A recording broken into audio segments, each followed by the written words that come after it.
Life is too short to live a mediocre one, so we're planning a series of adventures that will take us around the globe, and you're invited.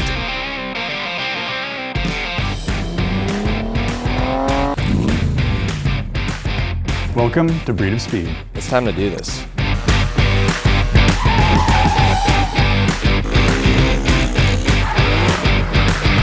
From the cold, snowy mountains to the hot, dry deserts, we'll be bringing some of our adventure-minded friends along on the path less traveled.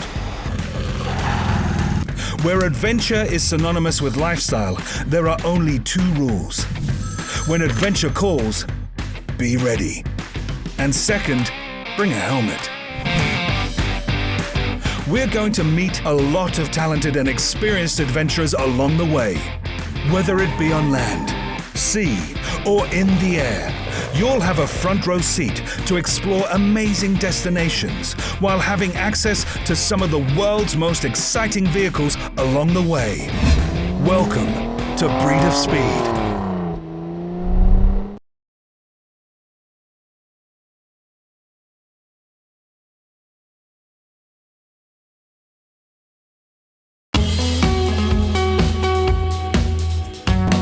We're en route to Moab. I told Kevin he needs to bring his paramotor gear, but I haven't told him exactly what we're gonna do.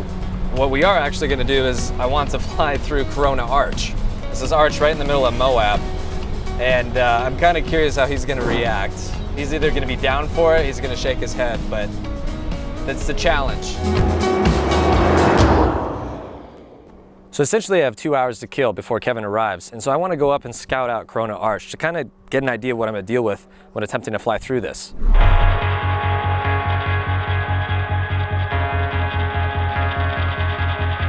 So I recently lost a really good friend, my buddy Eyck to a paramotor accident. It kind of hits you hard because it's a sport that you absolutely love with your heart, but when you lose a friend, it hits you in a different way that you're kind of like outweighing the risk to reward scenario. I'm looking forward to completing this, but I'm doing it with more of a calculated procedure to get through it. I'm going to do it safely and make sure that we land safely and we go home safe.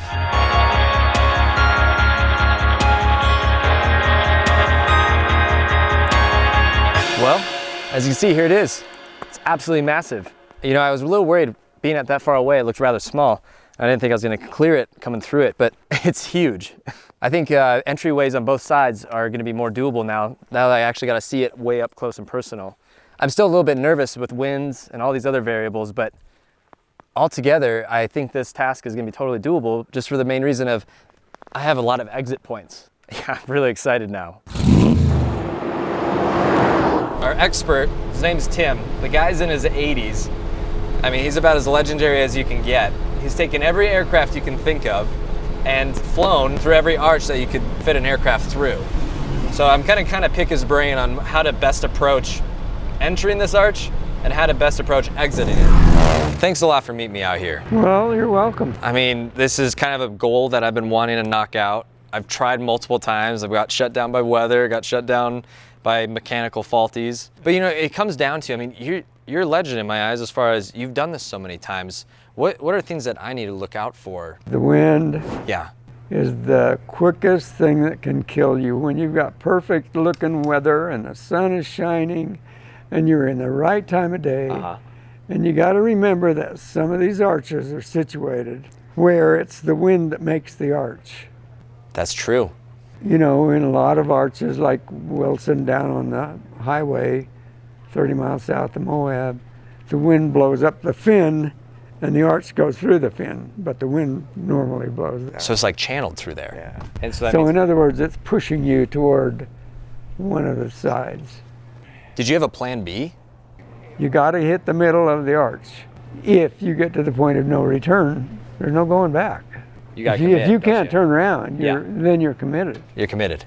And then the only thing you can concentrate on is hitting the middle of the hole. And your clearance, I mean, you were dealing with a full-size plane. I mean, my wing structure is 22 meters, but you had a full-size plane. I mean, did you ever consider wing clearance? Yeah. And you knew coming through that arch that, your wings were going to clear both ends. Yeah, some of them. Some of them. Yeah, normally with a 206 or a Like a 172, I can get through there between 75 and 80 knots. That's still flying fast. And you can go slower than that in a 172. You could. Yeah, and the thing that we also think about is if I have an engine out, a motor out, I got thinking of places to land. Obviously, I'm worried about that as well. What did you think if you're going to have an engine out? There are some of those places you simply don't have a place To put it that down. would be safe. You'd pick the spot that looked the most likely, but the ground is not ever as level as it looks out of an airplane. It isn't. Tim, thanks a lot for coming out. Just to meet you in person and kind of get some advice of, you know, you've done what I've been wanting to do for such a long time. You're good at it. Now I'm going to go attempt to try to do it. Okay, take my best advice. What's that? Don't. Don't. I know. I'm too far in this. I have to. So the advice you did give me. I felt the same way.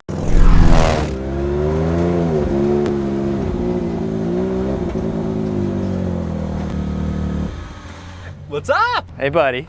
How you doing? It's hot out here. It is hot out here. Thanks for coming. What's going on? And good to see you. As I fall out. I know. All right. So what's planned? All right. Are you ready for this? Plan is Corona Arch. Sweet. We're gonna take off probably from this parking lot just a little bit south of it, and then we'll fly into it. Awesome. But we have a wall that's coming up right up to it, so you got to be kind of ready for that as we enter it. It's doable. You doable? Oh yeah. That's why we came out here. All right. Well, let's knock this arch out. All right.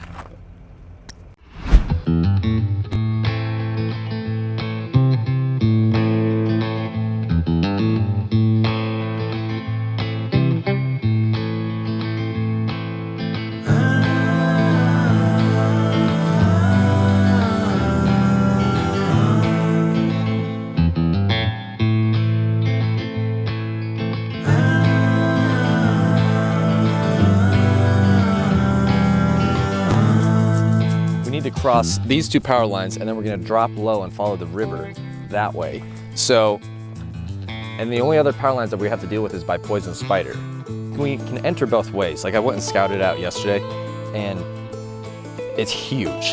That doesn't mean that you don't need to be on edge, because it's still, you got weird entry points and the winds could be weird up there. So it's nice and calm here. It could be a totally different story up there. Yeah. It's time to do this. I'm ready. All right, Let's go. Launch.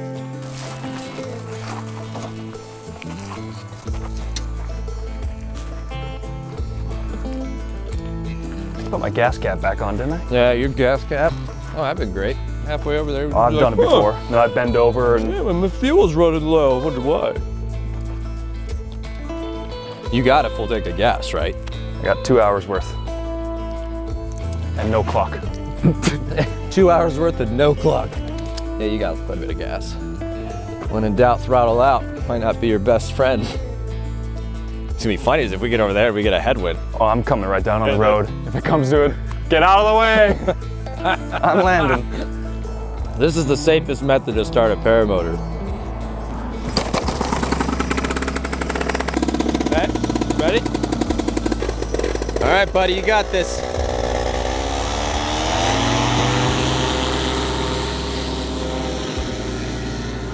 Nice.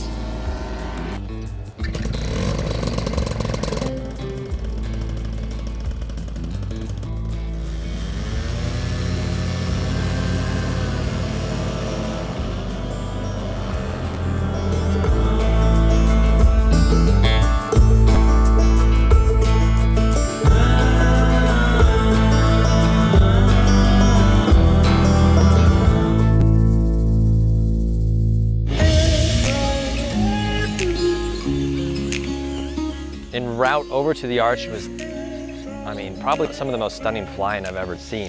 I mean, Moab is beautiful in general, but like seeing it from a pilot's perspective, and not even from an airplane, but like from a paramotor, being right alongside that rock wall and seeing that just right there, how massive the tower of that rock wall was unreal. Seeing the river and like, it was very eye-opening. It kind of made you just take in the beauty of like what the scenery is and what Moab has to offer. As we approached it, it actually was smoother than I expected. So I radioed to Kevin, I said, let's do the first pass. And as we entered through it, the air was still smooth. And coming through, I was like, wow, the clearances are actually a lot tighter than I expected.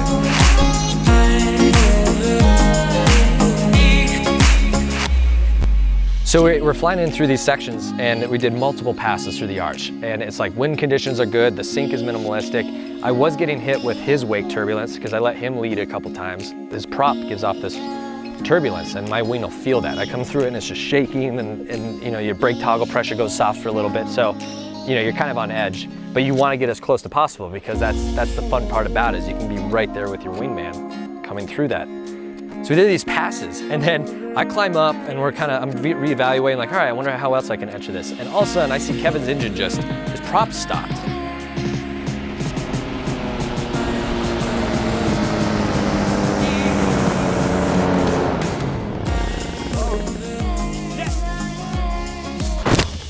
The arch is right here and there's this rock wall and he's just going straight into it. And I'm like, oh shit, this is not good at all. Next thing I knew, I just heard a crash and there's a rock wall right there. So I didn't know that he ended up actually thankfully landing in a bush, but I thought he crashed for good.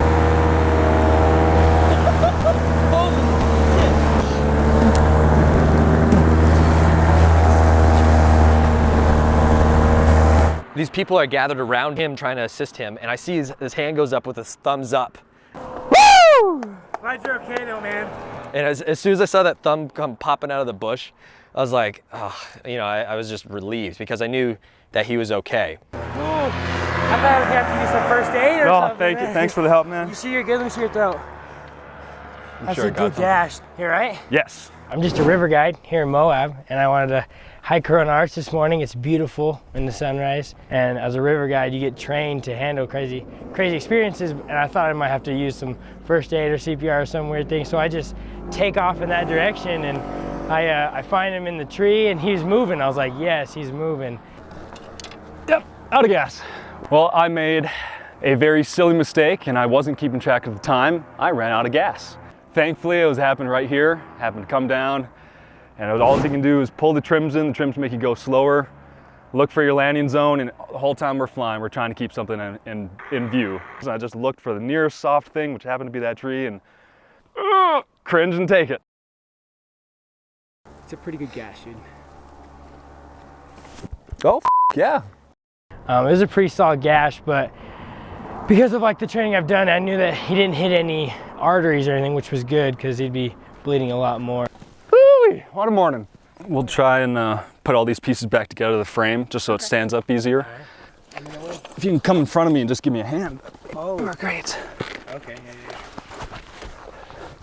Yep, thank you. For sure. Appreciate it. All right, you lead the way, I don't even know where I am. All right, okay. Everything looks different from the air. Oh, you guys rock, thank you. Yes, sir.